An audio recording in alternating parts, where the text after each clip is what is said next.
आज आहे ना अचानक खूप वर्षानंतर मला माझी हॉस्टेलची फ्रेंड भेटायला आली होती बरं का. कॉलेज सोडल्यानंतर अवघ्या 9 वर्षानंतर आम्ही भेटलो होतो. खरं सांगायचं तर एवढं भारी वाटलं होतं ना, हॉस्टेलचे ते जुने दिवस पुन्हा आठवले. कसं आहे ना, लग्न झाल्यानंतर सगळे ज्याच्या त्याच्या परपंचामध्ये व्यस्त असतात. कॉलेजला असताना तुम्ही किती पण एकमेकींच्या जवळच्या मैत्रिणी असू द्या, पण लग्न झाल्यानंतर सगळं बदलतं बरं का. खास करून मुली ना किती पण एका ताटात जेवणाऱ्या असू द्या, पण लग्न झाल्यानंतर त्यांना साधं एकमेकींना भेटता पण येत नाही. आता माझ्या अशा खूप जवळच्या मैत्रिणी आहे बर का, पण लग्न झाल्यानंतर साधी आमची कधी भेटही झाली नाही. एवढ्या लांबून क्षितिजा मला भेटायला आली, खरंच एवढं भारी वाटलं ना. बऱ्याच वेळ गप्पा वगैरे मारल्यानंतर निघाली बाबा पुन्हा तिच्या गावाला. माझी तब्येत पण जरा बरोबर नव्हती बर का, मग थोड्या वेळ झोपले होते. संध्याकाळ झाल्यावर क्रिसचं चालू होतं की मम्मी चल पाटावर फिरायला म्हणून, मग आले होते त्याला सोबत. पाटाचं पाणी आटल्यापासनं काय पाटावर मन लागत नाही बर का. या टायमाला मेंढ्यांचे कळप तर एवढे जातात ना.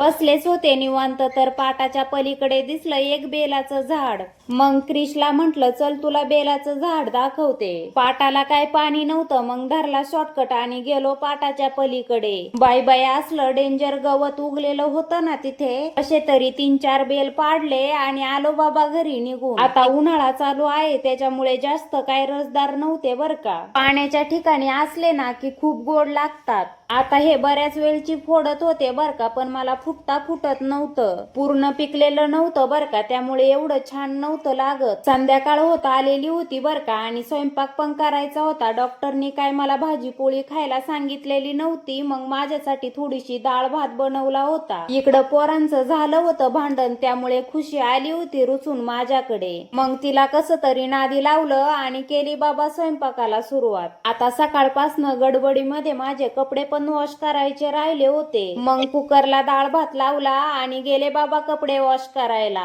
मुलांचं चालू होतं टीव्ही बघायचं काम. जेव्हापासनं आजारी पडलंय ना, कामाचा सगळा बट्ट्याबोळ झालाय. काम तर सगळं आवरलं होतं बर का, मग पहिली गोळ्या औषधं घेतली, कारण मुलांचं चालू होतं की मम्मी भूक लागली म्हणून. मग त्यांच्या सोबत मी पण 2-4 घास खाल्ले. जेवण झाल्यानंतर बाहेर फिरतच होतो बर का, तर आम्हाला दिसला एक खेकडा. मग काय बसलो होतो त्याचीच मज्जा बघत. तर आजच्यासाठी एवढंच होतं बर का. पुन्हा भेटूया आपण उद्याच्या ब्लॉग मध्ये. तोपर्यंत बाय बाय.